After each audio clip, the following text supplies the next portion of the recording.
pessoal, sejam todos bem-vindos, bem-vindas. Eu tenho uma notícia maravilhosa que nessa sexta-feira nós começamos a segunda turma de formação em terapeutas. Você que estiver comigo nessa turma exclusiva terá a oportunidade de passar pelo processo de fortalecimento e também de aprender muitas coisas, trocar experiências, testemunhos, aulas práticas, muitos momentos de alegria, diversão e também de emoção, no sentido onde vamos estar ali criando uma família, um exército de Deus aqui na Terra para poder ajudar outras vidas que estão precisando de nós, assim como um dia nós também precisamos.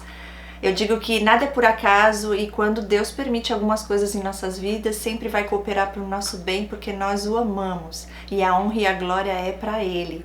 É um curso de formação, como eu falei, cognitivo-comportamental cristão. Então ali estaremos também falando sobre a palavra de Deus, estaremos ali falando como é um atendimento, o que fazer, o que não fazer. São 6 meses de conhecimento, autoconhecimento, de experiências trocadas, momentos inesquecíveis que eu tenho certeza que irá abençoar a vida de todos vocês, assim como tem abençoado a minha também. Você terá a oportunidade de se tornar um terapeuta, uma terapeuta de excelência, para a honra e glória de Deus. E ali eu estarei também dando suporte, coisas que eu não tive, que eu sei que é importante, que faz toda a diferença. É uma responsabilidade que eu tenho com vocês, para que vocês de verdade possam fazer um trabalho lindo, porque não é fácil, mas se é um propósito de Deus, um chamado em sua vida, Ele vai nos capacitar diante desses 6 meses, onde estaremos ali interagindo entre nós. Vocês vão estar podendo esclarecer dúvidas. Ao mesmo tempo que estaremos ali interagindo, estaremos também inspirando uns aos outros através das nossas experiências, dos nossos testemunhos, para que possamos aí chegar na cura e libertação, para levar essa cura e libertação adiante. Se você também quer participar comigo dessa turma, entre em contato comigo, eu vou deixar aqui abaixo o meu website e lá você pode clicar no WhatsApp e aí você já manda mensagem direto para mim, ok? Vamos ao relato de hoje. Gente, esse relato é forte, eu já recebi faz um tempo, mas como eu falei para vocês, eu venho aqui aos pouquinhos e vou lendo um por um. Ela começa dizendo assim: Oi Cris, me chamo Sabrina. Eu mudo os nomes, tá, gente? Ela colocou outro nome, eu não sei se é o nome real dela ou não, mas vou pôr Sabrina. Mas não gostaria de ser identificada assim. Ah, então já entendi. Já mudei o nome aqui, tá tudo certo. E ela fala por medo realmente de ser identificada e prejudicada posteriormente. Pode ficar em paz, tá bom? Tá tudo certo. Hoje aqui você é Sabrina. Vamos lá. Minha história com o narcisismo começa muito antes do meu nascimento. Nossa!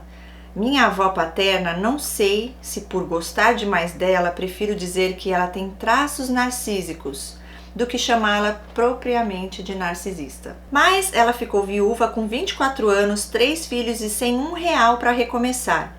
Mesmo assim, ela criou seus filhos com a ajuda dos seus pais. Meu pai e minhas tias sofriam bullying devido à necessidade que passavam, o que gerou no meu pai um perfil histriônico. Olha que interessante. Ele passou a ser mais inteligente, esforçado, superior em todos os campos e nunca, jamais errado. Minha avó chegou a um ponto, na sua sede, de tudo ser do jeito que ele queria, de espancar minha tia na chuva por não usar o vestido que ele queria. Gente, que é isso? Agressivo, hein? Quando meu pai conheceu a minha mãe, foi numa discoteca em que a minha mãe era um destaque, muito sensual e sedutora. Para o meu azar, mais uma narcisista. Eita, é a avó, o pai e a mãe. Você vai me entender mais pra frente. Eu não acho que todos são narcisistas, mas infelizmente as escolhas dos meus antepassados trouxe esse perfil à minha vida com grande intensidade. Isso acontece. A minha mãe também é narcisista histriônica. Meu pai viu a oportunidade de ter um troféu ao seu lado, mas quando viu que ela era interessante somente por fora, perdeu o interesse. Então, após se casarem e terem 2 filhas, minha irmã mais velha e eu, meu pai traiu minha mãe e ela o perdoou. Porém, quis dar o troco. E aí ela diz, e o mesmo não aconteceu. Até porque qual narcisista aceitaria ser corno? O ego ferido não deixa não. E é interessante você citar isso aqui porque acontece muito de narcisistas se relacionarem com narcisistas, mas eu achei interessante você colocar como histriônico tanto ele quanto ela. Vamos entender o porquê mais pra frente. E ela continua dizendo assim: e bem nessa época minha mãe ficou grávida novamente e não tinha certeza de quem era o pai. Mas depois de 6 anos fizeram um teste de DNA e era meu pai mesmo o genitor do meu irmão. Dos meus 2 anos aos 6, fui criada pela minha avó paterna, pois minha mãe não aceitou ficar com as filhas, alegando que não seria possível se casar novamente. Uau! Minha avó nos tratava com muito carinho, por isso não consigo ver nela a narcisista que minha tia conta, mas eu a entendo. Aos 6 anos, meu pai se juntou com minha madrasta, que a princípio tinha boas intenções, porém, como tudo na minha vida acontece antes do meu nascimento, existe um passado. Minha madrasta foi criada debaixo de miséria, alcoolismo e muitas brigas. A mãe dela também tem um perfil narcisista histriônico. Tudo dela é melhor, maravilhoso e o resto não interessa. Minha madrasta foi o bode expiatório, a mais velha, culpada por iniciar essa família. Então ela sempre teve muitas responsabilidades, nunca foi reconhecida, valorizada, era constantemente ofendida, envergonhada em público, passou fome, frio e nunca teve a quem recorrer. E isso foi o suficiente para transformá-la em narcisista oculta. A autoestima dela é péssima, então ela tem uma constante necessidade de destruir o outro. Como disse acima, aos 6 anos fomos morar com meu pai e a madrasta. Ela não suportava nossas criancices, porquices e mentiras. Coloco todas essas coisas entre aspas porque hoje entendo que criança tem que ser ensinada a ter higiene, a se limpar, organizar os brinquedos e etc. Criança mente como defesa ou como fantasia, então cabe aos pais educá-las sobre isso também. Porém, todas essas coisas fomos aprendendo debaixo de socos na cabeça, puxões de cabelo, objetos lançados, tapas no rosto e muita violência verbal. Isso por parte da minha madrasta. O meu pai nos batia de cinta, a ponto de termos que usar roupas de frio na escola para esconder os roxos que ficavam marcados pelas pernas, braços, barrigas e costas. Gente, que horror! Meu pai do céu, que é isso? Quando eu tinha 10 anos, minha madrasta ficou grávida e teve depressão pós-parto. Eu não tenho muitas lembranças porque não podíamos chegar perto da minha irmãzinha. Conforme ela foi crescendo, fui me tornando invisível, pois a minha irmã mais velha entrava na adolescência e minha madrasta passou a chamá-la de prostituta, vagabunda, a ponto da minha irmã ir morar com a minha avó paterna. Gente, que é isso? Que família disfuncional, hein? Minha madrasta diz que não expulsou ninguém, mas várias vezes ela jogava nossas roupas no jardim e misturava com terra e passávamos a madrugada lavando roupas nas mãos. Morar com eles se tornou insustentável, mas o mal já estava formado. Mais uma bode expiatório transformada em narcisista histriônica. No caso, ela diz que é a irmã dela. Uau! Minha irmã. Tudo foi seguindo, demorei a entrar na puberdade, gostava de brincar de bonecas, mas sempre escondido, porque meus pais falavam até para os desconhecidos que eu era retardada. Aos 13 anos dei o meu primeiro beijo com um cara horrível, porque eu não queria mais ser essa moleca bobinha. Mal sabia eu que era melhor ser chamada de retardada do que entrar na adolescência. Tudo que minha irmã sofreu eu passei em dobro, porque minha madrasta viu que conseguiu tirar minha irmã de dentro de casa e tentava fazer o mesmo comigo, mas não mais discretamente. Ela pegava a mala, jogava no meu quarto e dizia: sai da minha casa. Depois que ela se batizou numa igreja evangélica, gente, quando você acha que acabou o negócio fica ainda pior, né?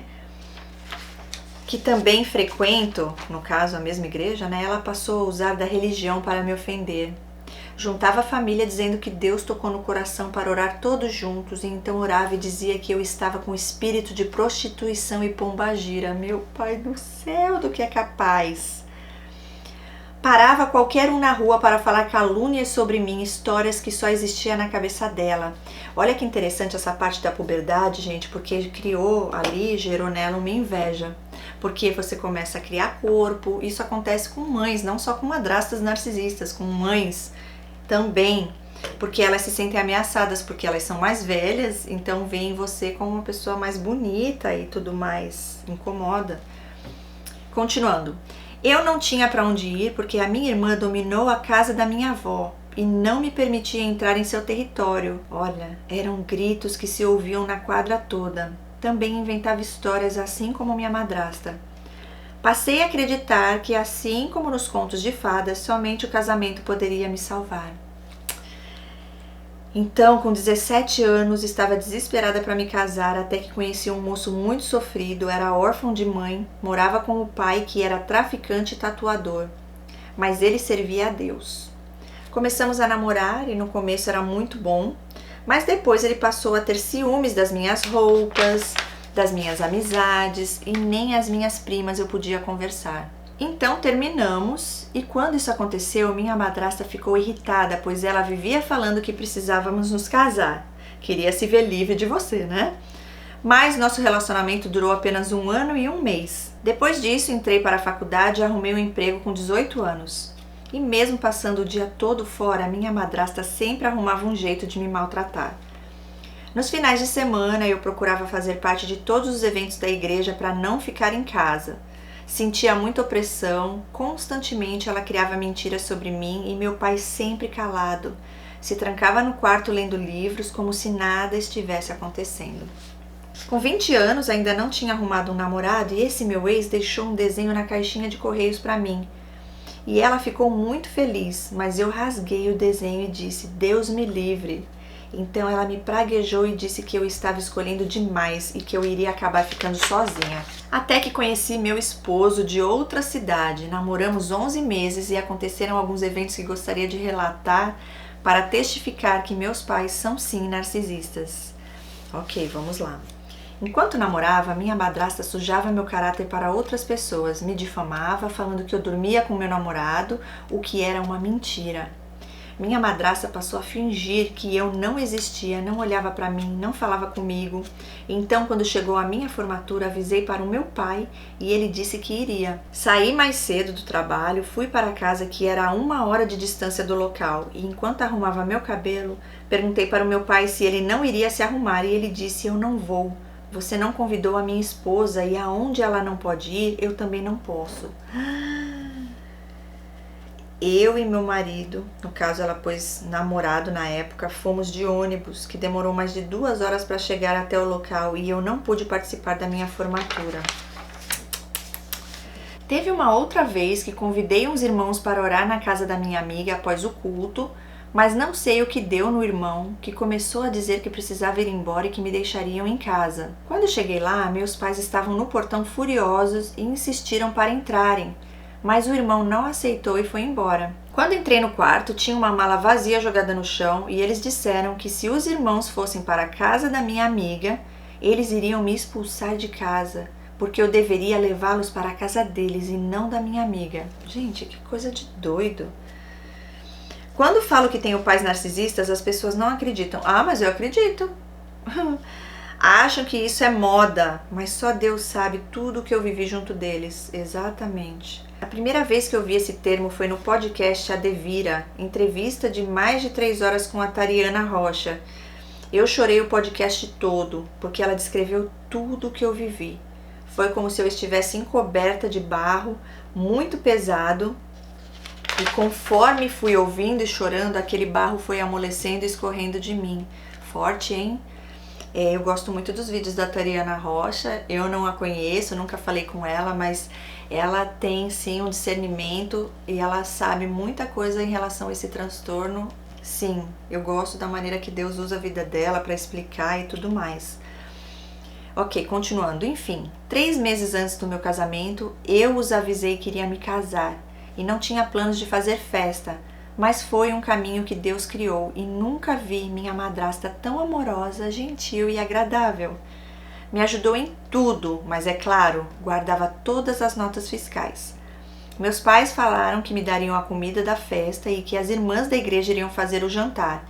Então, cupom fiscal de arroz, feijão, refrigerante, carne, tudo ela guardou dentro de uma pasta. Quando acabou a festa, a moça que fez os doces e salgados fez um prato para mim e meu esposo e meu pai cunhado e irmão comeram tudo.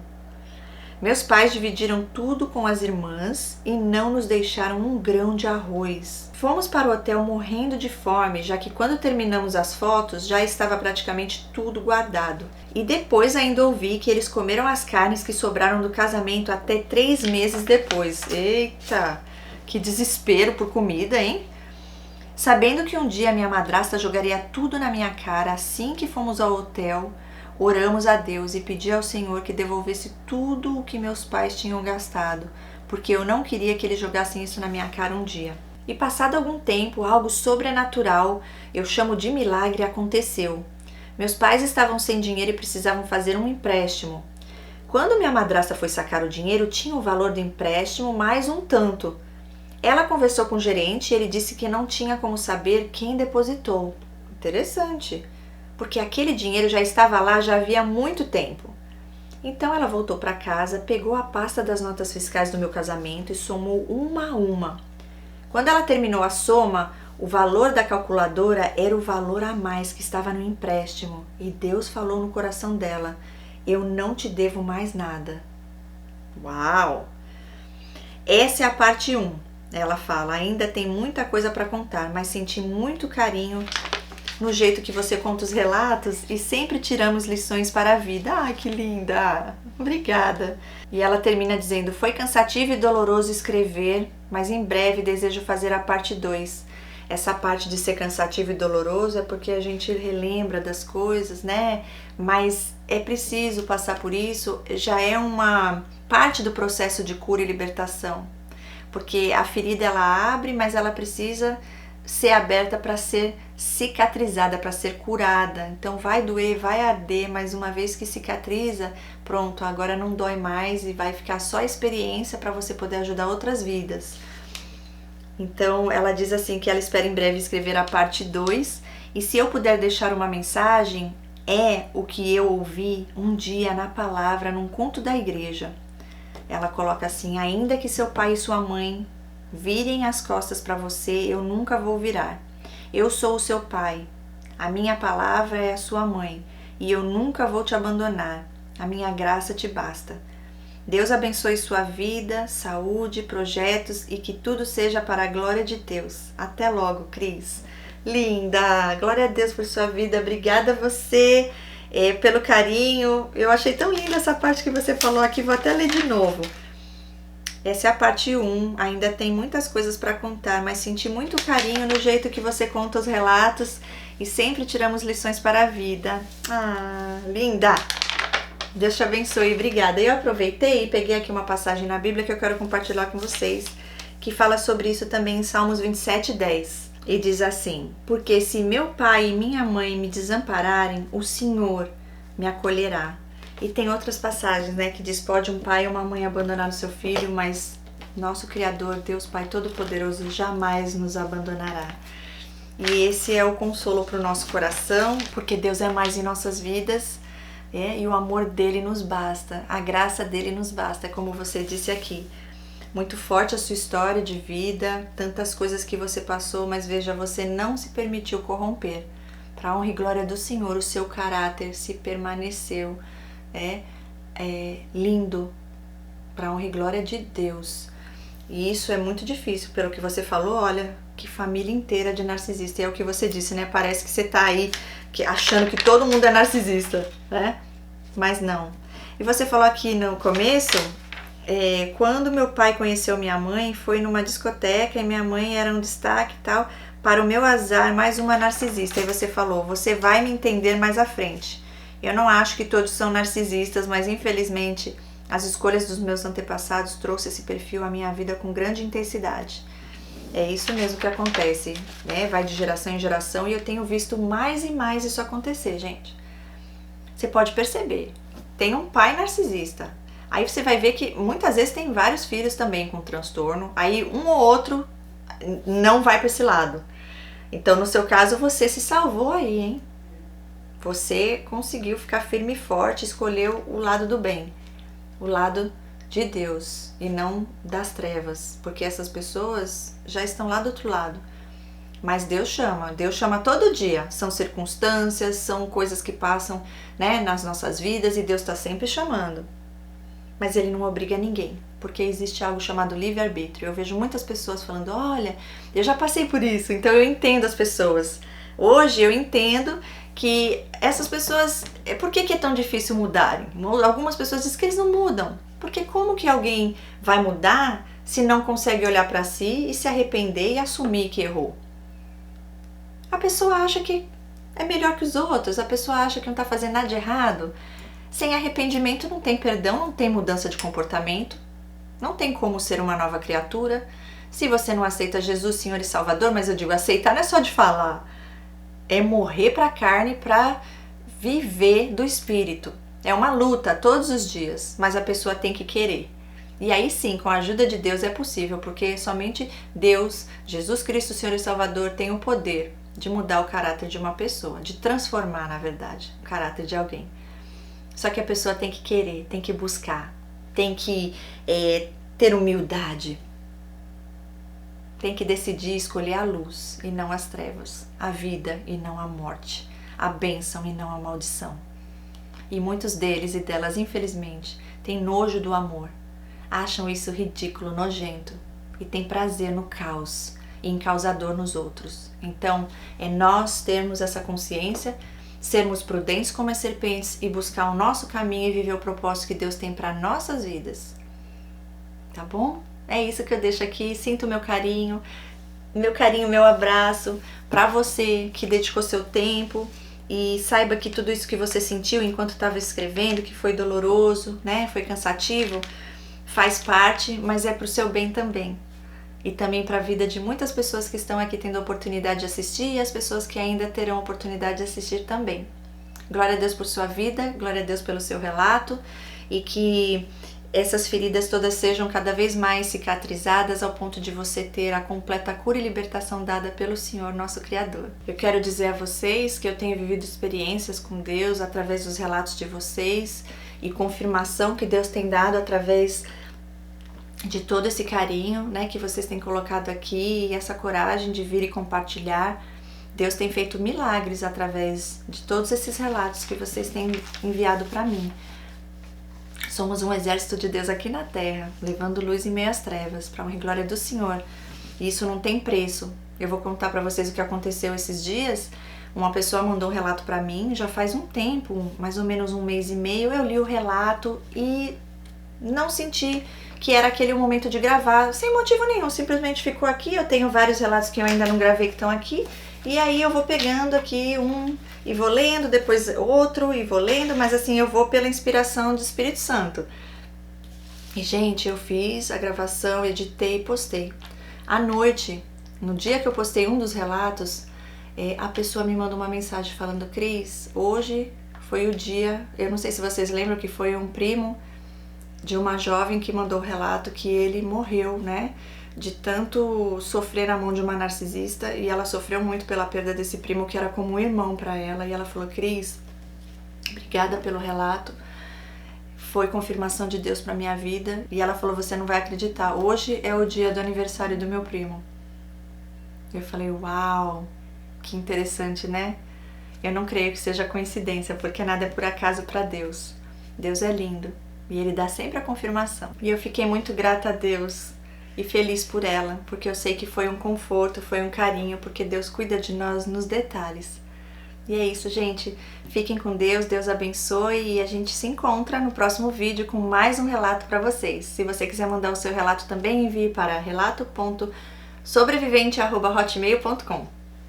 Beijo no seu coração e até o próximo vídeo. Tchau, tchau!